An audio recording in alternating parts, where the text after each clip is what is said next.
नमस्कार साथियों, स्वागत है आपका पुनः फाइनेंशियल इकोनॉमिक्स की इस क्लास में। हम चर्चा कर रहे थे मुद्रा के विभिन्न प्रकारों के बारे में, वर्गीकरण के बारे में। हमने धात्विक मुद्राओं की बात की। आज हम चर्चा करेंगे कागजी मुद्राओं की। तो कागज़ के रूप में जो प्रिंटेड मनी होती है, मुद्रा होती है, उसका प्रयोग सबसे पहले चीन में माना जाता है, वो 9वीं शताब्दी के आसपास। भारत में यह 19वीं शताब्दी में प्रचलन में आई और इसको जो है निम्न रूपों में अलग अलग तरीके से बांटते हुए अध्ययन किया जा सकता है। तो पहली जो है वो है प्रतिनिधि कागजी मुद्रा, तो रिप्रेजेंटेटिव पेपर मनी। इस प्रकार की कागजी मुद्रा के पीछे बराबर मूल्य का सोना चांदी जैसी बहुमूल्य धातुओं का भंडार या रिजर्व रखा जाता है। प्रारंभ में धातुओं की बर्बादी को रोकने के लिए कागजी मुद्रा को जारी किया गया था। साथ में ही जारी करने वाली मौद्रिक संस्था द्वारा समान मूल्य की बहुमूल्य धातुओं का भंडार रखा जाता था। किसी व्यक्ति द्वारा मुद्रा नोटों को धातु में बदलवाने की मांग पर उक्त भंडार से धातु प्रदान की जाती थी और इस प्रकार की मुद्रा में जनता का अत्यधिक विश्वास, बहुमूल्य धातुओं का मितव्ययी उपयोग, मुद्रास्फीति से बचाव आदि गुण मौजूद थे। लेकिन साथ ही लोचशीलता का अभाव, गरीब देशों के लिए प्रासंगिकता और सोना चांदी के बचत नहीं होने आदि दोष भी थे। तो प्रतिनिधि कागजी मुद्रा का तात्पर्य सीधा सा ये है कि इसमें जितनी मुद्रा छपेगी उतना रिजर्व वो मौद्रिक संस्था अपने पास सोने चांदी या बहुमूल्य धातु के रूप में अपने पास रखेगी, यानी कि 100% रिजर्व रखे जाते हैं और 100% कन्वर्टेबिलिटी होती है कि आप चाहें तो अपना पैसा दे करके और सोना चांदी जैसी बहुमूल्य धातुएं ले सकते हैं। अब दूसरी जो मुद्रा आती है इसी कागजी मुद्रा में, वो है परिवर्तनीय कागजी मुद्रा। इस प्रकार की कागजी मुद्रा को धारक द्वारा चाहने पर मौद्रिक संस्था द्वारा मानक मुद्रा में बदलने का विकल्प उपलब्ध होता था। तो मानक मुद्रा हमने पहले पढ़ा कि सोने और चांदी के अंदर बनाई गई धात्विक मुद्रा होती थी जिनका वास्तविक मूल्य और आंतरिक मूल्य समान होता था। इस प्रकार की मुद्रा प्रणाली में मौद्रिक संस्था मानती है कि सभी लोग एक साथ मुद्रा नोटों को धात्विक या मानक सिक्कों में बदलवाने के लिए नहीं आएंगे, अतः वे अपने पास जारी की जाने वाले मुद्रा नोटों के मूल्य की तुलना में कम मात्रा में सोना चांदी या मानक सिक्के और अन्य परिसंपत्ति भंडार रखती है तथा धारक द्वारा नोटों को बदलवाने की प्रार्थना पर तुरंत बदलने की सुविधा देती है। इसमें बहुमूल्य धातुओं का मितव्ययी उपयोग होता है और लॉसशीलता भी होती है और विदेशी व्यापार में सुगमता और अधिक जनविश्वास की गुण हैं। साथ ही मुद्रा अति प्रसार की आशंका और अपेक्षाकृत कम जनविश्वास भी है। तो ये चीज़ हमने देखा दूसरी वाली जो मुद्रा होती है उसके अंतर्गत। अब तीसरी देखते हैं अपरिवर्तनीय कागजी मुद्रा। इस प्रकार की कागजी मुद्रा जारी करने वाली संस्था द्वारा मुद्रा नोटों को बहुमूल्य धातु या मानक मुद्रा में बदलने की गारंटी नहीं दी जाती है और ना ही जारी करने वाली संस्था द्वारा जारी की गई मुद्रा के बदले कोई बहुमूल्य धातु या मानक मुद्रा का भंडार या रिजर्व रखा जाता है। लेकिन जारी करने वाली मुद्रा को सरकारी प्रतिभूतियों, ट्रेजरी बिल्स और बॉन्ड्स आदि के द्वारा समर्थित किया जाता है, यानी कि उनके बदले में जितनी मुद्रा जारी होगी उतने ट्रेजरी बिल्स और बॉन्ड्स और प्रतिभूतियाँ जो हैं, गवर्नमेंट सिक्योरिटीज़, वहाँ रिजर्व में रखी जाती हैं। इस प्रकार की मुद्रा को देश के भीतर लीगल टेंडर होने के चलते स्वीकार किया जाता है, लेकिन देश के बाहर उस संस्था की साख के आधार पर ही स्वीकार और अस्वीकार किया जाता है।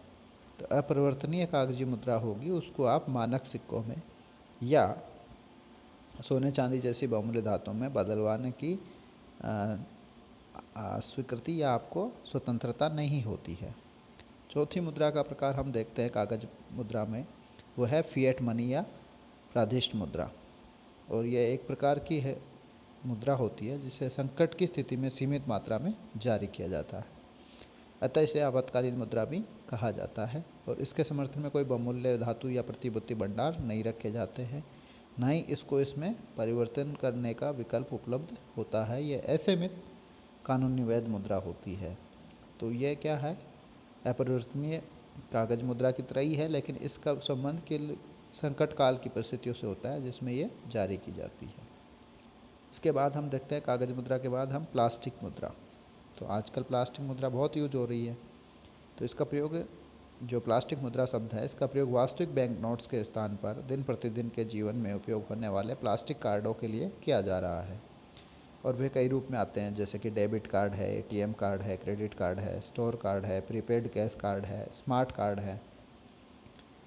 तो ये सब कार्डों में क्या होता है, एक चुंबकीय पट्टी लगी होती है। जो 1970 के बाद से चुंबकीय पट्टी के विशेष मानक निर्धारित किए जाने पर प्लास्टिक कार्ड का व्यापक रूप से उपयोग किया जाने लग गया है और 1981 में क्रेडिट कार्ड की अवधारणा को भारत में प्रस्तुत किया गया था।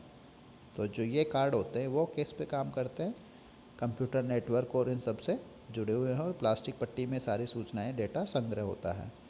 तो इनके कुछ प्रकार जो हम देखते हैं, जैसे चार्ज कार्ड है, तो चार्ज कार्ड में क्रेडिट कार्ड के सामान्य विशेषताएं होती हैं। हालांकि चार्ज कार्ड का उपयोग करने के बाद बिल को पूरी राशि का भुगतान देय तिथि तक करना होता है, जैसा कि क्रेडिट कार्ड में भी होता है कि आप पहले नियत तिथि तक उसका उपयोग करेंगे, उसमें जो भी आप बकाया रखेंगे उसको नियत तिथि तक जमा कराना पड़ेगा और उस जमा कराने की तिथि के बाद अगर आप जमा कराते हैं तो आपको पेनल्टी या शुल्क देना पड़ता है एक्स्ट्रा। यदि व्यक्ति चार्ज कार्ड की राशि का भुगतान करने से लिए चूक जाता है तो उसे देर से भुगतान करने का शुल्क भुगतान करना पड़ता है। अब ये कुछ कंपनियां हैं, वीज़ा और मास्टर कार्ड। वीज़ा और मास्टर कार्ड जो है अंतर्राष्ट्रीय गैर लाभकारी संगठन है, दुनिया भर में कार्ड के व्यवसाय के विकास को बढ़ावा देने के लिए समर्पित है। उन्होंने व्यापारी संस्थाओं के एक विस्तृत नेटवर्क को ध्यान में रखते हुए डिज़ाइन किया गया है कि ग्राहक दुनिया भर में कई लेन देन करने के लिए अपने क्रेडिट कार्ड का या डेबिट कार्ड का उपयोग कर सकते हैं। तो वीज़ा, मास्टर कार्ड ये कंपनियां हैं जो क्रेडिट और डेबिट कार्ड जारी करती हैं। इसी तरीके से भारत सरकार द्वारा भी NPCI जो है, national payments corporation of India द्वारा रुपे कार्ड जारी किए जा रहे हैं। तो वो भी एक क्रेडिट कार्ड जारी करने वाली संस्था है। इसके बाद हम देखते हैं डेबिट कार्ड क्या होता है। तो डेबिट कार्ड एक एनकोडेड प्लास्टिक कार्ड होता है जो बैंकों द्वारा जारी किया जाता है और चेक के साथ बदल दिया गया है। यह ग्राहकों को नकदी ले जाने के बिना वस्तु और सेवाओं के बदले भुगतान करने की अनुमति देता है। ये बहुउद्देशीय कार्ड होता है क्योंकि इसका उपयोग पैसे निकालने, बैंक खाते में बकाया बैलेंस की जांच करने के लिए ATM के रूप में किया जा सकता है। यह बचत या चालू खाते के साथ बैंक द्वारा मुफ्त या कुछ शुल्क पर जारी किया जाता है। ये सर्वश्रेष्ठ ऑनलाइन भुगतान टूल में से एक है जहाँ खरीद की राशि ग्राहक के खाते से तुरंत घटा दी जाती है और व्यापारी के खाते में जमा कर दी जाती है। इसने भुगतान प्रक्रिया में देरी को दूर किया है। तत्काल रूप से राशि एक खाते से दूसरे खाते में पहुंच जाती है। तो डेबिट कार्ड कुछ भी नहीं है, आपके अकाउंट में जो आपको ATM कार्ड दिया जाता है वही है। इससे आप कहीं भी चाहें उसी समय में, किसी भी समय में, 7 दिन और 12 महीने आप इसका उपयोग करते हुए बैंक से पैसे निकाल सकते हैं, अपना बैंक अकाउंट चेक कर सकते हैं, उसमें कोई लेन देन कर सकते हैं। वर्तमान में डेबिट कार्ड से 2 तरीके से लेन देन हो रहा है। ऑनलाइन डेबिट, जिसमें पिन के होता है, आपके पास 4 डिजिट का एक कोड होता है, वो आप मशीन में कार्ड डाल के पिन डालते हैं और काम आपका ट्रांजैक्शन हो जाता है। दूसरा ऑनलाइन डेबिट कार्ड होता है, हस्ताक्षर डेबिट के रूप में भी जाना जाता है। इसके लिए आपको साइन करने होते हैं बिल के ऊपर और वो संबंधित क्रेता को देना पड़ता है। इसी के अलावा ATM कार्ड है। ये कार्ड आमतौर पर ATM से पैसे निकालने, फंड ट्रांसफ़र करने, डिपॉजिट करने के लिए उपयोग किए जाते हैं। ATM का कार्ड का उपयोग मशीन में कार्ड डालकर किया जाता है और सुरक्षा के उद्देश्य से एक पिन या व्यक्तिगत नंबर दर्ज किया जाता है। सिस्टम किसी भी लेन देन की अनुमति देने से पहले पर्याप्त धनराशि के लिए खाते की जांच करता है। तो ATM कार्ड एक तरीके से पहले आपके अकाउंट में बैलेंस होगा तब भी काम करता है। तो ये ATM कार्ड की कुछ विशेषताएं हैं जो हम सामान्य जीवन में उपयोग करते हैं और ये दैनिक जीवन का अनिवार्य हिस्सा बन गया आजकल की लाइफ में। तो और शेष कुछ बिंदुओं पर चर्चा करेंगे कि प्लास्टिक कार्ड्स के क्या फ़ायदे, क्या नुकसान हैं, उनका अगले वीडियो में चर्चा करेंगे। और इलेक्ट्रॉनिक मनी और क्रिप्टो करेंसी की